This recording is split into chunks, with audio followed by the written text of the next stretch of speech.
I'd like for us to go and get started. Minnie, if you could come on the video, great. Hello there. Minnie, I'm the getting only one. texts from the other two panelists saying they can't get in, but I'm assuming we're talking about. I know. Zoom is locking us out. We apparently used the one link too many times, but we are working on a solve to get them in. So hopefully momentarily they will be joining us, but I do want to be mindful of everyone's time, and we can at least get the housekeeping items out of the way while we hopefully are able to get them in the call. And if not, Minnie, you will just be the spokesperson for everything that is happening right now. So buckle up. Okay. All right, everyone. Okay. Thank you so much for joining us today for this panel event brought to you by Rewire News Group called the New Repro Playbook.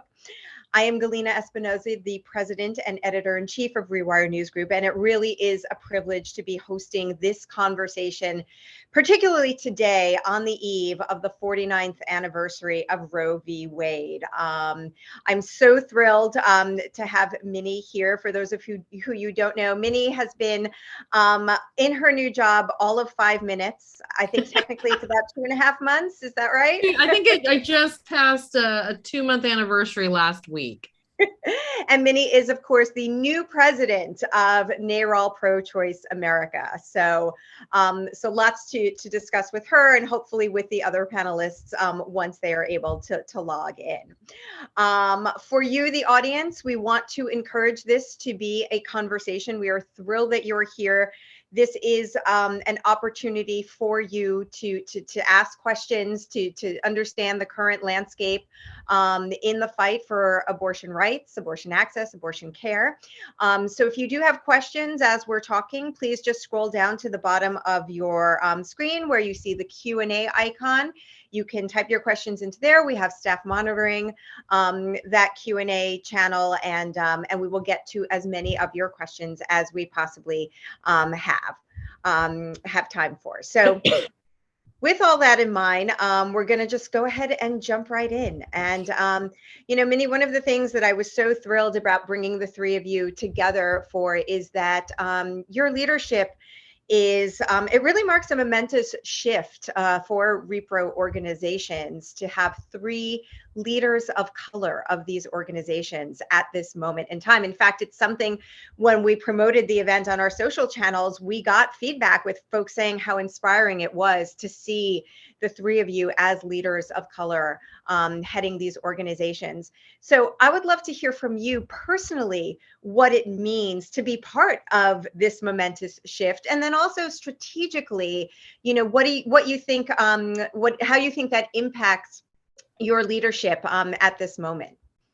Yeah, so it's a great question, and I look forward to sharing it with Fatima and Alexis, who I've known for a while. And actually, I was at Planned Parenthood when Alexis was on our board, first joined our board, and I've known Fatima as an advocate on the site, in various capacities over the years. And it's been amazing being able to join the movement at this moment, knowing that I have this cohort of wonderful leaders who are extremely seasoned and have been doing remarkable things in their spaces.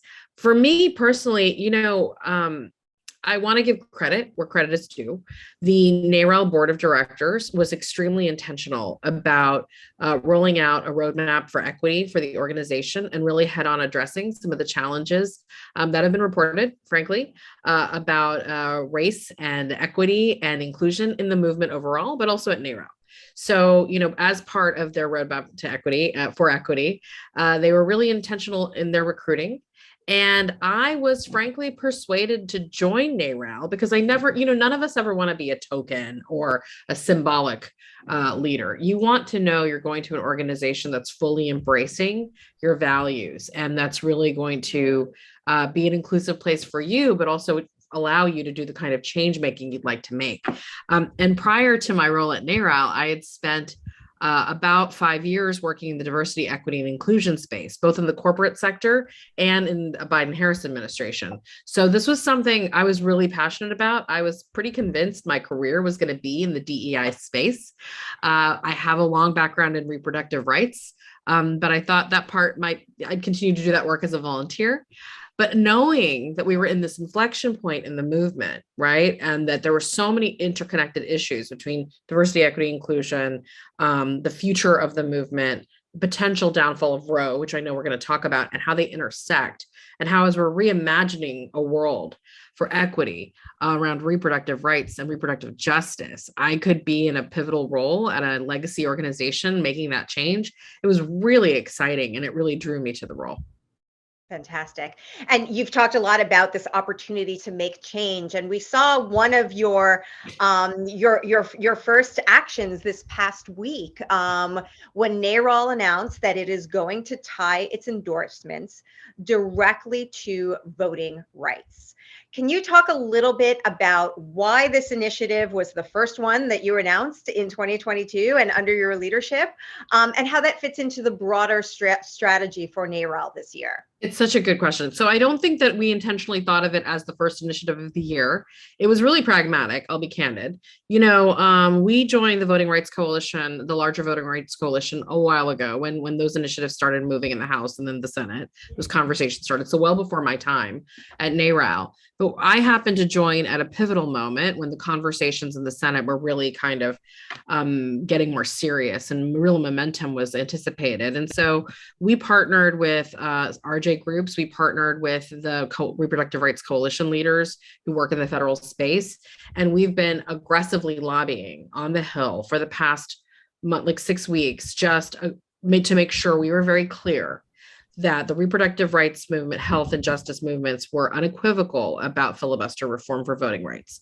We know that our issues have been used as an argument against rules reform, prominently, frankly, by Senator Sinema, who we had met with and conveyed our concerns with. And we basically got to the point where, I'd been in ongoing discussions with our friends at Emily's List and our friends in the broader progressive, C4 PAC, endorsement world. And we decided we can't let any of our, issues be used anymore as excuses to impede progress around voting rights and democracy. And that we've always known, and I want to be really explicit about this, we've always known there was an interconnectedness between these two movements, but I want to give credit where credit is due. Our friends in the reproductive justice community have led the way in this space. They've connected the dots for a very long time. We are listening, we are learning, and I think I wouldn't call it my first big new initiative, but I would say we had a moment to take a leap with our friends in the political space and make a statement at a pivotal moment. And we did it. And I'm really proud of our board. I've never seen us act this fast. And that's not a knock on the board. Boards take time. Political decisions take time. So it was really important that we do it in the moment that we did it. Unfortunately, didn't have the impact that we desired. But I do think it resonated because for so long, we've been sort of seen as separate from the larger civil rights democracy movements. And that can no longer be the case for us to reach true reproductive freedom in this country. Fantastic.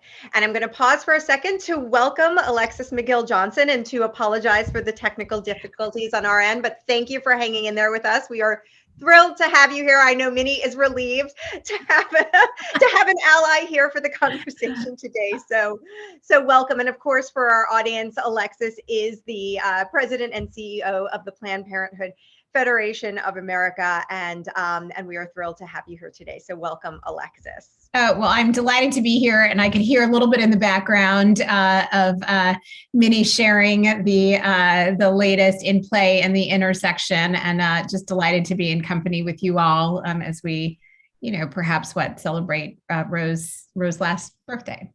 Yes, on the eve of the 49th, it made it to 49. We'll see. Forever 49, right? Forever 49, yes. And so, Alexis, you said you had a chance to hear Minnie talking about the news this week that NARAL is tying its endorsement of candidates to voting rights legislation. I know that's something that Planned Parenthood has also been very active in. Can you talk about how your organization is thinking about that and why it's so important at this moment to connect these dots? Yeah, absolutely. So before I was in this role, I was actually the PAC chair for our federal PAC, where we started our candidate questionnaire with a different kind of intersectionality lens than we had been before, where, of course, we want to see all the candidates that we support sexual and reproductive rights 100%. But we also made clear in those conversations that we wanted to center everything through the lens of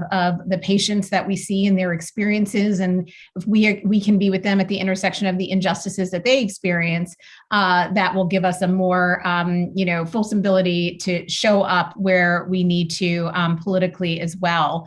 So our questionnaires have actually gone out. Our rules decisions have to be made in advance. So we couldn't move as quickly as many, but rest assured, the conversations that our leaders on that committee and our internal staff are having around how we make it abundantly clear that voting rights is really, the godmother of all of the rights that we sit on right now, and the intersection of all of our freedoms, and that we are going to continue to pay close attention to what these leaders do, because you can't, like I said, my mom used to say, you can't talk out of both sides of your neck, right? You can't say I support reproductive rights over here and then turn over on the other side and start saying, but voting rights and the filibuster not so keen on that. That's not how it works. And so we're incredibly concerned about, what happened this week. It was a very, very demoralizing moment, I have to say. Yeah. So obviously the legislative piece of all of this is really important. But I think also the messaging piece and the galvanizing of folks who are concerned, who want to know what they can do to make a difference is really important. And Alexis, I'm curious to hear, what messages would you like folks to be rallying around? If there were 3 things that you wish were driving the narrative right now, what would you want those to be that you think could be impactful? And that just simply haven't been elevated enough? I think actually what we're experiencing this moment is a little bit of a believability gap, right? We have been saying, I think all of us in the Rewire community, the sky is falling, this is happening. We've been watching for the last decade as, hundreds of bans have been put up in, upwards of 47 states, right? So it's not just like it's located in the areas with the states with trigger bans, on the books. And we've been saying the sky is falling, and we've watched as these judges have been confirmed all the way up through the Supreme Court. And at every turn, the kind of weaponization of rules change that the opposition has engaged in to get us to this point. And so I think the real important message is, like, you cannot just suspend disbelief while it is happening. Like, it is time, to look up, right? If we can borrow from the parable of the climate movie this season, that it is like we need to look up and understand that that it's never been a more existential time for this moment. And the only way through this, honestly, is at the ballot box. The only way through it is to ensure that we are holding people accountable at every single level. It's not just federally, in every state house, and really making sure that we are investing deeply and in partnership with all of the organizations who are driving this change in the states, our reproductive justice colleagues, as Minnie said, as well. That's where the real work is going to pivot come June, or not just pivot. It's been happening, but I think that's where I think the national conversation is overdue in being. Yeah. So Minnie, as everyone is looking up, you're coming in to this role, 2.5 months in or so. What are some of the conversations that, as someone who's, just coming into this now, what are some of the conversations that you think should have been happening, that haven't been happening, or haven't been happening enough, that you think are really important to be having now, if abortion is to remain legal in this country? So really quick housekeeping. I know Fatima's still trying to log in, so just a flag for the team. Wanted to mention it. Is she texting you? Yes, because we're actually all friends in real life. So he's texting me and Alexis. You trying can to talk figure it about out. all this afterwards. So if somebody on the team could check in with her, that would be amazing. Yes. So I am hesitant to say that there's anything that should be done that hasn't been done. I agree with Alexis that it's a believability issue and that it's not getting amplification. I'm going to be friendly but slightly critical of our friends on the Democratic side. I love them dearly, but our issue has always been, well, we have Roe, so while many people knew intellectually the sky was falling, it wasn't the top crisis for them, right? I worked on Hillary Clinton's 2016 campaign. That was the first time we really elevated Hyde and the platform, right? I mean, it took certain feminist leaders to really be at the table to push that envelope, right? But look, I think that the Democrats, to their defense, because I'm, as a former administration person, I could say, are grappling with COVID. They're grappling with so many incredible issues, paid leave, there's the number of issues affecting working women in this country and the same communities that we care about are incredibly complicated. So it feels like abortion gets pushed to the side often for other crises du jour. And now we're at the precipice. We're at the moment, right, where Roe could be overturned and likely will be. And we're scrambling a bit. The movement's not scrambling, but I think some of our friends in office are scrambling. And so now we're having to have the tough conversations. Are our candidates ready to talk about abortion? Do they understand the messaging and strategy? Do they understand, that this is, I make the analogy much like what happened in Virginia with critical race theory. We don't want any of our candidates caught flat-footed talking about abortion, right? But we have so many candidates who are not used to leading on abortion. They're used to being responsive on abortion, but we can't do that this cycle, right? And we know the majority, and thanks to the great work that Planned Parenthood has done, Emily's List, we've done our own polling, you've done a lot of great work on this space. We know this is such a popular issue. We can move the electorate. So why haven't we already been moving the electorate with this issue? We have, as third parties. We need to see our party leaders, really embracing it. And we're kind of talking around it. And I think it's fair to say we collectively are going to put a lot more pressure, and we are, and we will continue to.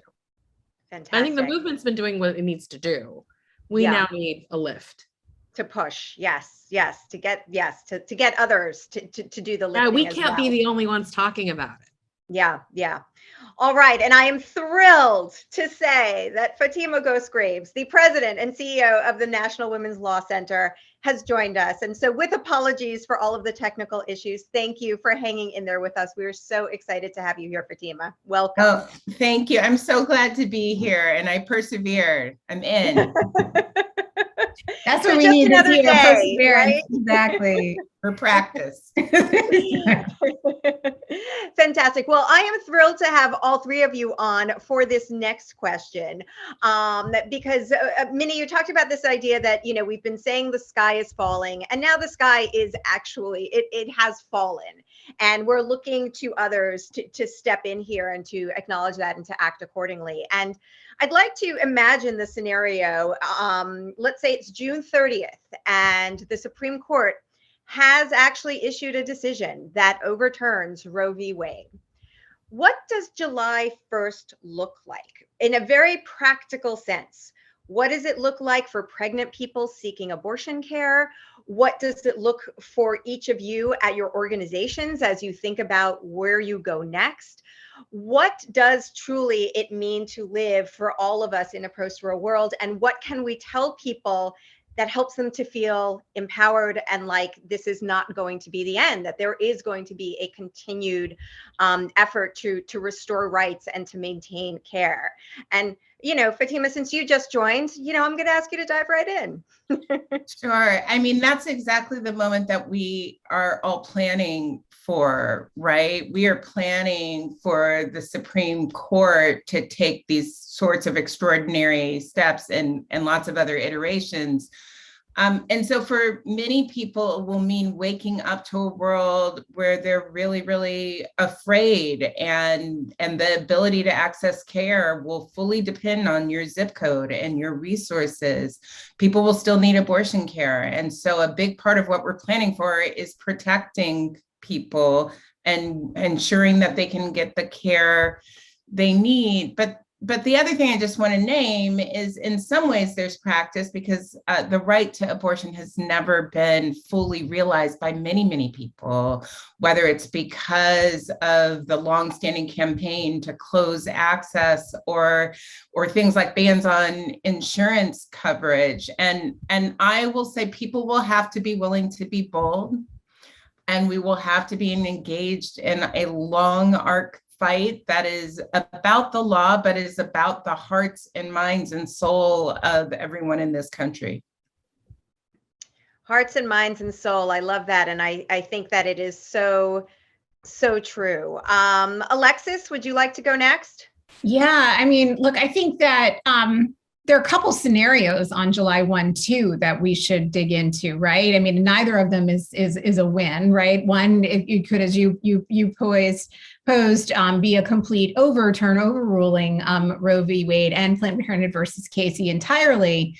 And we know, just from a logistical standpoint, there are a number of states that are moving now with copycat legislation in Texas. There are a number of states with trigger bans on the books, but upwards of I think, maybe a conservative guess of 26 states could move to ban abortion. 36 million people would be without a provider in their state. The other scenario is they could refuse to explicitly overturn Roe and just let the Mississippi ban stand, right? Which is also a loss, but could be framed in a totally different way. So that hearts and minds piece that Fatima is talking about becomes even more important to help people understand that this is not a compromise, right? This is a decimation of nearly 50 years of precedent. It means, they will continue to kind of empower other states to, find ways to similarly limit access to abortion. And so from a provider standpoint, our work is, both to continue to work and in concert with our independent providers in the ecosystem to center patients, focus on patient navigation, making sure they are getting the care that they need, supporting justice funds as well, so that people have the resources to get out of a state as well, and then to really push and expand policies also in some of these states that we do hold as secure, to make sure that they are driving laws that codify in their state constitutions, ballot initiatives, all the things that we will need to protect and expand access. Because to Fatima's point, like, the access is already very limited already, and so those are the things that I think we need to be thinking about come July 1. Yeah. And Minnie, July 1, where are you heading? Where does your focus shift to? Roe is over. I agree with Fatima and Alexis completely. And I will add to the scenarios that Alexis laid out a little bit of what we expect to happen from a messaging standpoint. And it's a connection to both of their comments. We fully expect either outcome. Our opposition will frame it as Roe has not been overturned. Roe has not been decimated. So what we collectively, your audience, Rewire, all of us need to be ready for is an onslaught of really problematic misinformation about what the court did and what that means for people's lives, particularly in those 26 states. So we're thinking right now with partners across the country, including folks at this call, about how we better frame and talk about it. And also, again, with our C4 electoral arm going into the midterms, how our allies need to be talking about it in the election. And they need to be clear, and they can't have missteps about what the true meaning of the outcome of that litigation is, right? And we need to make sure they're really, really clear that Roe has always been the floor, not the ceiling, that abortion rights and access have already been decimated, and this is really devastating. And if they're not really clear in their message, and if we are not helping them be really clear, it's going to have a chilling effect on turnout. It's going to have a chilling effect on outcomes in state legislatures, because it's about up and down the ballot, right? So we're looking at the states where we have, legislatures in balance, where we could potentially lose some ground. We're also looking at states, and June 1 will be well into this, right? We'll be well into our deployment for the midterms. We need to be thinking about where we need to be expanding our base, where we need to be expanding our membership, where we need to be expanding our expenditures. Our opposition is spending like crazy in key states, okay, with incredible, terrible misinformation that I know you've been covering from Susan B. Anthony's list and onwards. So we need to be, and we are preparing for June June 30th or July 1st to be ready with all the material and all the talent to push back hard. Great. And all right, so let's take a step back because we're not quite there yet. We've still got some time and there's still a lot to be focusing on in the months to come. And I'd like to address some of the next frontiers that we know the anti-choice folks are already teeing up, everything from coming after birth control access to trying to advance this false idea of personhood, which I am deliberately putting in quotes, which would, this effort to grant full rights to a fertilized egg. Fatima, Alexis, how are your organizations preparing for these next battles? I actually think it's really important to remind people that this is not just about abortion, that this is a broader campaign to control the right to make decisions about our lives and our bodies and our future. So there will be more and increase. There already are efforts to go after birth control. There are already efforts to have misinformation around birth control. There will be efforts to go after people who are pregnant and how they conduct their own pregnancy, going after people who've had miscarriages and stillbirths. And there will be efforts to go after a broader understanding that, and the broader understanding that Roe as a legal matter, it is connected to a wide range of other rights. It's connected to the right to marry. It's connected to how we raise our children. It's connected to the right to have consensual sexual activity with who you choose. This is about control and power, and it will only be the beginning. They will be flexing if we're in a worst case scenario. Alexis, thoughts on that? Yeah, I completely agree with that, and we've seen it already in controls in emergency contraception, in states like Indiana and other places where they're testing, right? I mean, we all are sitting here still 140 plus days into SB8 in Texas. That's really like a test balloon, right? To see how long they can push and to also see test the response and see what they can get away with in other states. And so I think that none of it is new, right? I think we see the playbook. I think the question that we have to ask is, how do we shift our playbook from defense, right? Because we have been in rapid response mode for a decade. We have been, grappling with, and again, I think just their ability to engage in such dark arts and to the point of the destruction of democracy, right? That they are willing to destroy the very institutions that we all sit here on, in order to take away not just access to abortion, but a number of rights. So where are we going to push the boundaries to not only expose them, but to also be just as relentless in persevering and strategic around some of those their agenda, pushing back on their agenda. And that's a great segue to one of the questions that has come up from the audience. This idea that we're seeing all of these states with trigger bans in effect. So we know what's going to happen if the court rules. And the question is, how do national orgs plan to support independent clinics in those trigger ban states where the fallout is going to be pretty devastating and pretty fast? Is there a plan for support there? Yeah, I mean, I'll jump in as a provider in the conversations. Look, I think that we at Planned Parenthood have a lot of work to do in partnership with independent providers. I think we've been taking steps over the last year during the crisis of what's happening, and in some personal conversations, really to identify the ways in which we can partner together differently and to ensure that we are supporting keeping clinics in states, even when there is not access to abortion, because we know we still need the standing to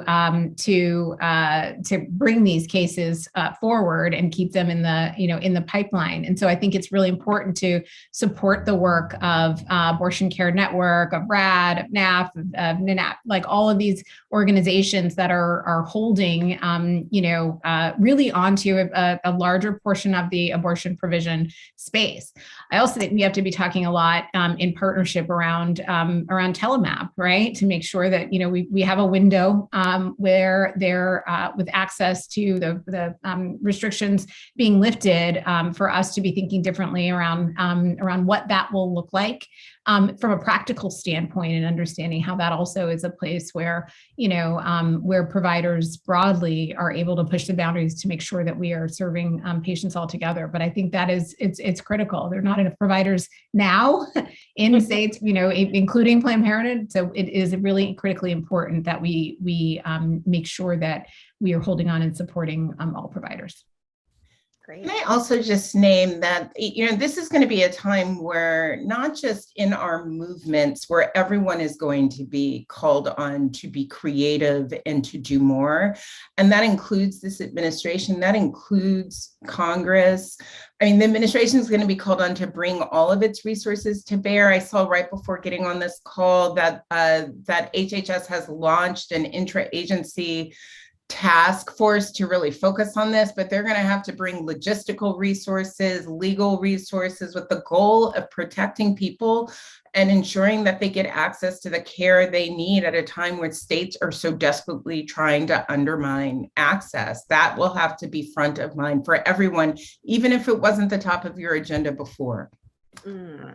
Speaking of agendas, another question from the audience is, in addition to trying to pass WIPA, the Women's Health Protection Act, what other action items should Congress try to complete this session? Well, I can jump in. I mean, I think we saw a major fail this week with the Senate not doing its job in protecting access to the ballot and protecting voting rights. That work has to get done. They have to continue that fight. And so that has to be front of mind really for everyone in this country.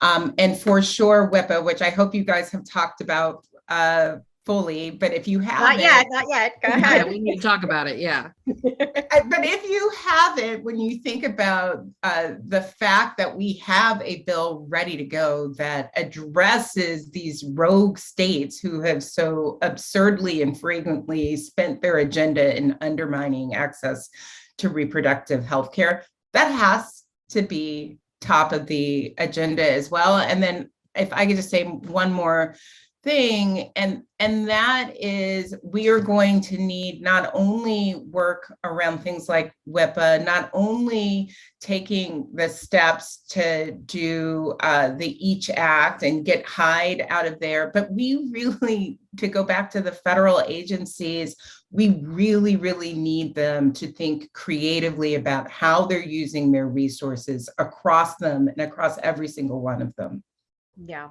Yeah, it's interesting. So many of the audience questions are around this idea of getting very tactical and identifying specific things that can be done. So, for example, this question, is there anything that states or the Biden administration can do to protect providers who may be prescribing the abortion pill to people across state lines in those states that have restrictions? And of course, we are seeing states, start to clamp down on abortion pills. And is there anything that can be done to push back against those efforts? Minnie, I'll throw it to you since you're unmuted. Yeah, I'm still sort of stuck on, I do want to go back to WIPA though. I do want to have a discussion about it. It's really important. Sorry, repeat the question, Galina. I'm sorry, I was reading the chat. No, why don't you go to WIPA and then I'll go back to the question. Okay, good. So I think, look, WIPA, what we just went through in voting rights was a wake-up call, right? It was pretty rough. WIPA is going to have a similar challenge. We have 48 co-sponsors and we have, 2 Democrats who are squishy.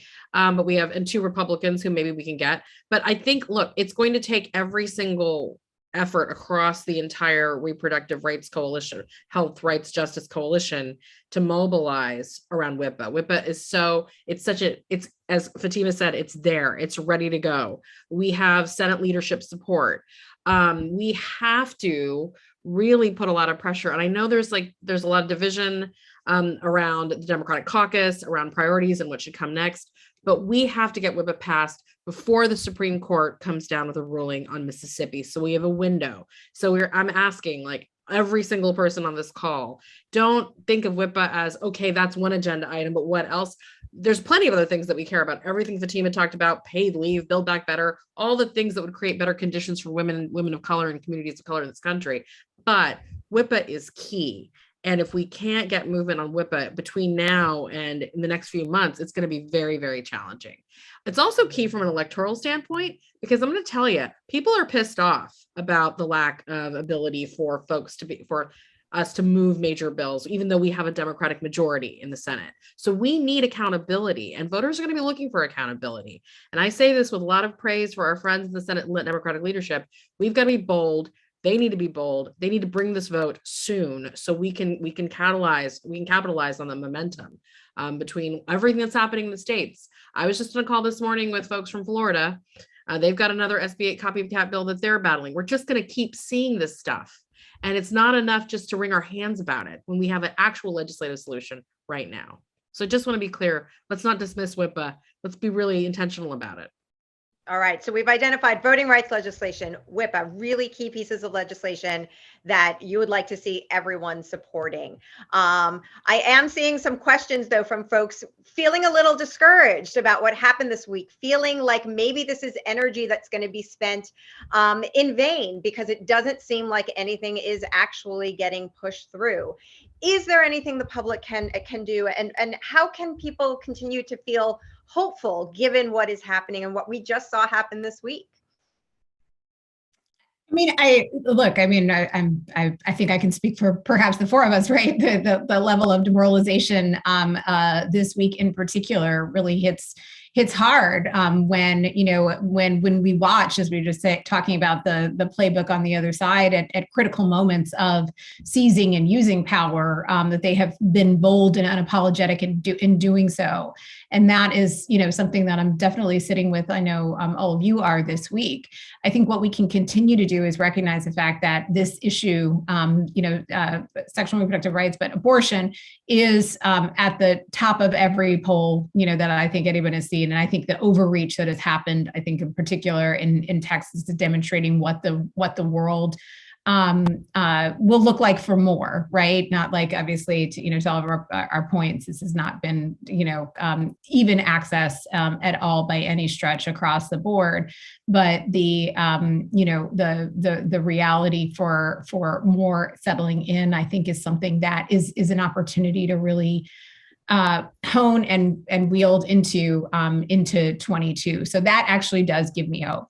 What also gives me hope, and it may sound crazy, but the idea that Roe could be overturned could actually liberate us to find a way to defend the right without having to defend Roe. Roe was not a perfect jurisprudence by any stretch. It was rooted in privacy and burden and other things my legal colleagues can say, but not equality, right? Not equity by any stretch. And so, I do think that the opportunity to reimagine who we are when we are no longer defending Roe, thinking about how we reconstruct the right and defend it differently is, and center it, again, among the people who are most affected. I think that is the real opportunity to reimagine the movement in this way. And it's not a hopeful thing. It's hard hope, but it is the right work that I think needs to happen in order to recenter the movement. Fantastic. And can I add to that? Yes, I'll please. say I also have hope, because in the face of extreme adversity like we're in right now, it really does help us catalyze innovation and change and mobilization.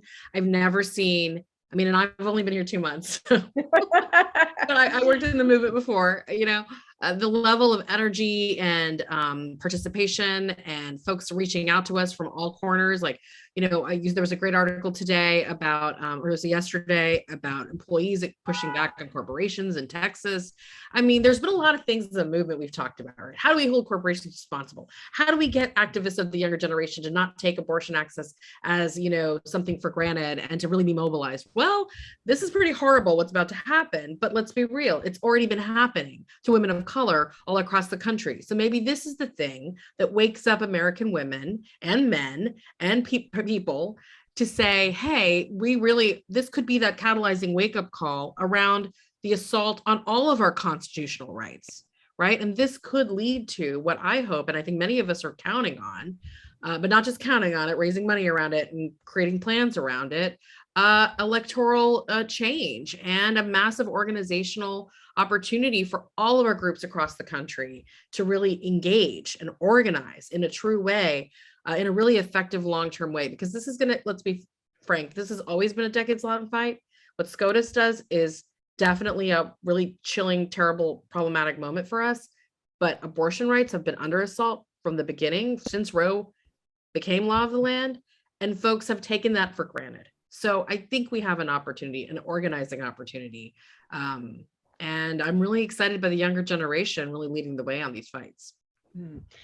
And a lot of those folks were getting some great questions in the Q&A button, so please keep dropping them in there. But folks want to know about strategies at the state level.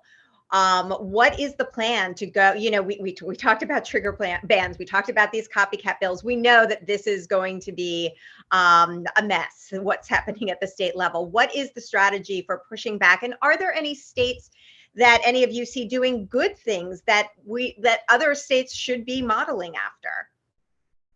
I think you're going to see both things happening at the same time, which will be really disconcerting, right? You're going to see some states, and you're already seeing some states, understand that they have an obligation actually to do more to expand access to abortion care, which is an obligation that they have long had, but they will feel the urgency. They'll feel the urgency because they'll be serving patients outside their state as well.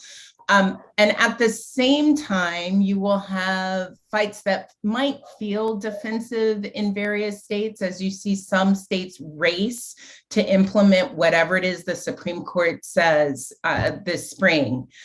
And I want to encourage us not to think of that as only defensive, because we'll be fighting back with new tools. They will not be fully isolated fights. And again, there is that tension between really protecting people and ensuring they have immediate access to care, but understanding that we are waging a longer term understanding and a longer term vision that actually matches the idea that people should be able to have the health care they need, the abortion care they need when they need it, right? And just one more point around this that I think, part of that campaign that Minnie talked about over the last 5 decades has resulted in the deep stigmatizing of care, right? The deep stigmatizing of abortion care and acceptance of misinformation. And the highlight that will happen will allow us to put forward truths about the care that people actually want and need, put forward truths about our hero providers who are providing that care, around the funds that have been long supporting people getting access to care. That sort of destigmatizing work will help to undergird a next set of policies. We're already working to reground this right under other theories that will take a longer set of actions. And we need our cultural conversations to match the reality as we do that work. Yes. And to match the reality in different, I think for those of us who engage more in federal politics, right, that so much every 2 years is around planning for the next 2 years or the next 4 years, in ways that are about the power of holding the federal protection. And, I think there's been legitimate critique of that as a strategy over the last decade in terms of what else has happened. So the opportunity to really imagine how we resource and a map that may not be a federal investment and doesn't need to be, but needs to be about how we center patients and people who are impacted differently is, I think the kind of work that, I'm challenging our organization and teams to do, because I think that is really foundational in terms of how we really focus on, supporting and building back culturally and locally, because all politics and all provision is local. And I'll just add to piggyback that, to your question about states, I think, obviously California is, I think, leading the way, doing really incredible things. I know New Jersey just did the governor just signed some really important legislation. That's a good model for all the blue and purple states to be thinking about. And I know my colleagues on this call and in the coalition are working locally. I also want to say, from an electoral strategy, we are looking at attorney generals, we're looking at secretaries of state. We are looking at races that maybe folks don't always think about when they think about repro. They think about the Senate, they think about the House, but we're looking at governors. We know, like in certain states, let's think about Michigan, Governor Whitmer is, holding the line for us, right? So what are the states where we have tough legislative fights, but we also have statewide races that maybe don't always get the national attention, but we need to elevate and support, because now these are going to be our warriors defending our constitutional rights. So we need to rethink about where we make our investments, and we need to coach our donors and our committees to do the same. Thinking about groups to focus on, intriguing question from the audience. How do you solve the problem of evangelical women? A huge, I think Minnie's face says it all, huge voting block. Are they just a lost cause? Is there any effort? Is there any argument that is worth trying to have? Or is this just something that gets kind of written off, this voting block, and efforts better spent elsewhere? I mean, if I could just offer a way to think about the problem that we're facing right now, and that is, rather than thinking about it as sort of the problem of the evangelical woman, I might want to reframe it to think about it as, how do we get sort of accurate information? How do we tell stories that are actual stories that allow, like the work that we testify and others have been doing, that allow people who have got abortion care to be human, rather than in this sort of caricature that you see and that you saw at today's march, I'm sure.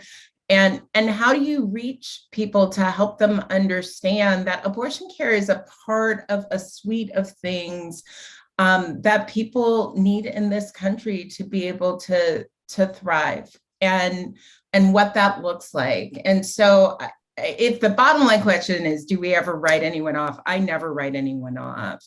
But I am clear that we have a bigger problem in how we are reaching all people, who the messengers are, and how we're having conversations that are beating back this giant amount of disinformation that is so rooted in misogyny and the old tropes that we have that are easy for people to believe. And how also the way in which evangelical women were brought into this conversation, it's also very much grounded in white supremacy and desires for segregation and resegregation. And so I think that there are multiple ways in which we need to have the conversation. I think Fatima is absolutely right that it is this is also a cultural moment. It's a political moment. It's a healthcare crisis. It is a movement moment, but at its core, what ties it all together is the fact that it is a cultural moment. And are people also prepared? Like, how do we awaken the sleeping majority, right? Not the vocal minority, but the sleeping majority who do believe and support access to abortion, and probably have not thought about the full impact of it across the country because they have taken it for granted.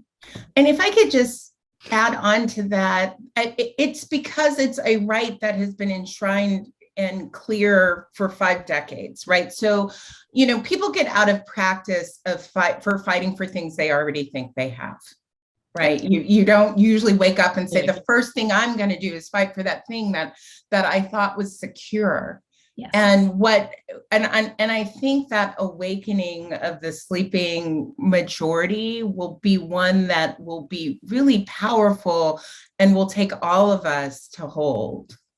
So you got a facial reaction from me because I have no control over my face, Galina. I'm working on it in this new role. But evangelical women get abortions. We know this.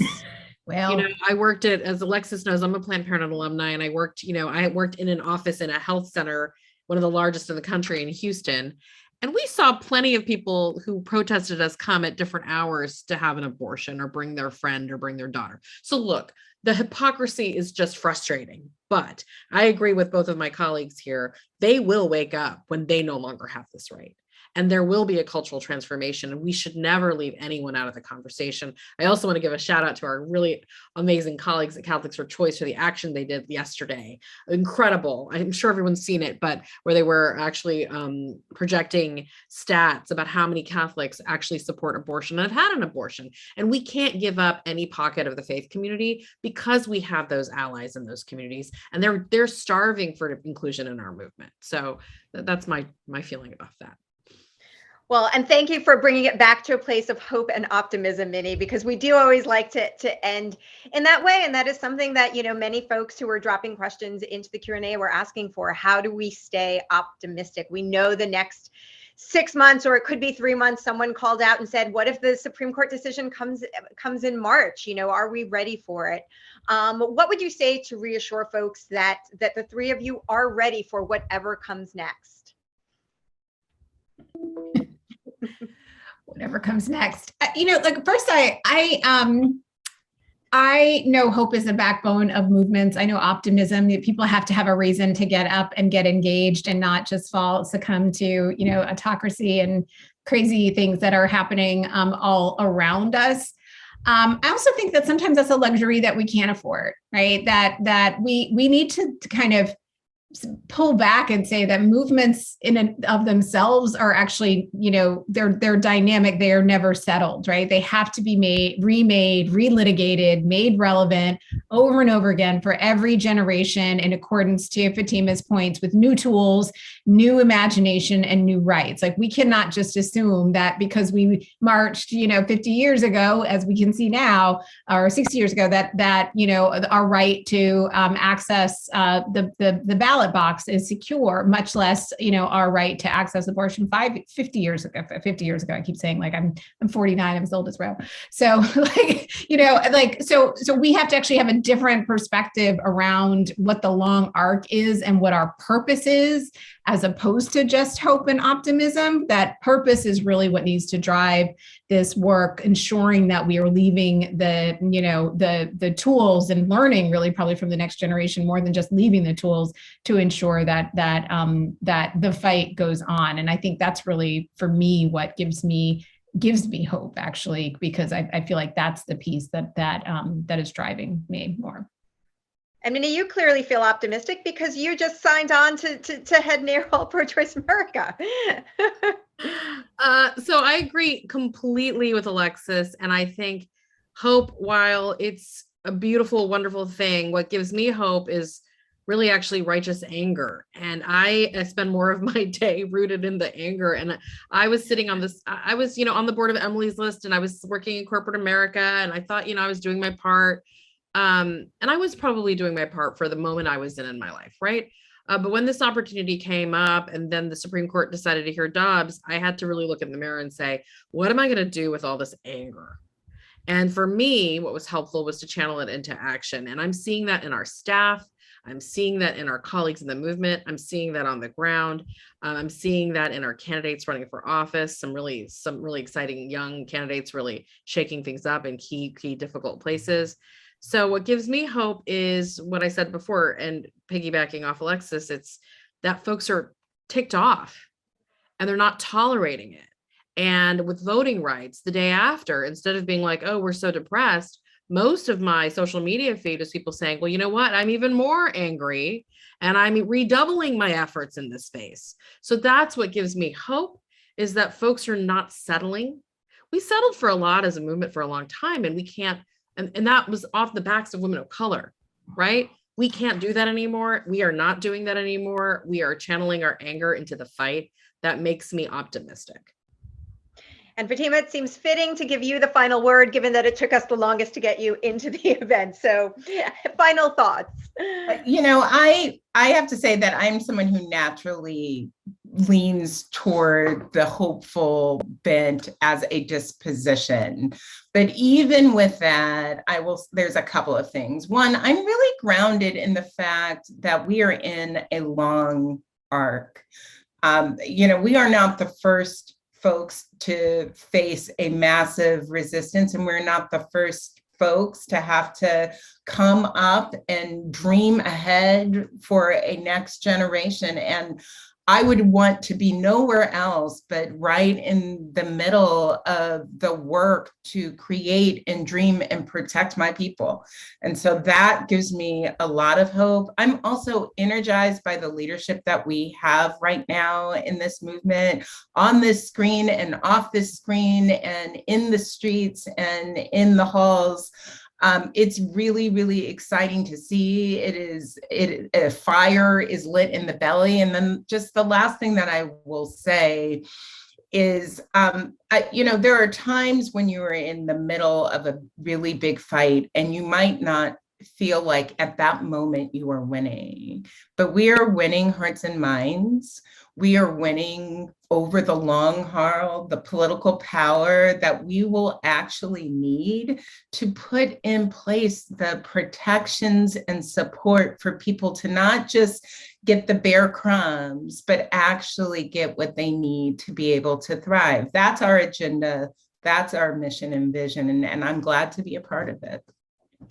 Beautifully said, beautiful way to end. And you should all know that we have multiple comments from the audience about how even though they at times feel discouraged, they feel incredibly hopeful and inspired hearing from the three of you today, which is why, of course, I wanted to bring the three of you together. So thank you so much for your time, for all the work that you do. And thank you to the audience for the great questions. For those of you who are hoping that we will be posting this video, we will. We recorded the thing we recorded it in its entirety, and it will be posted to our YouTube channel. So we'll be sending an email out around that. And if you would like to help us put on more inspiring conversations like this, please do keep in mind we are a nonprofit media organization, and you can always support us at rewirenews.com/donate. So thank you all for being here today. Thanks again to the three of you. Have a wonderful weekend, and we will keep this conversation going.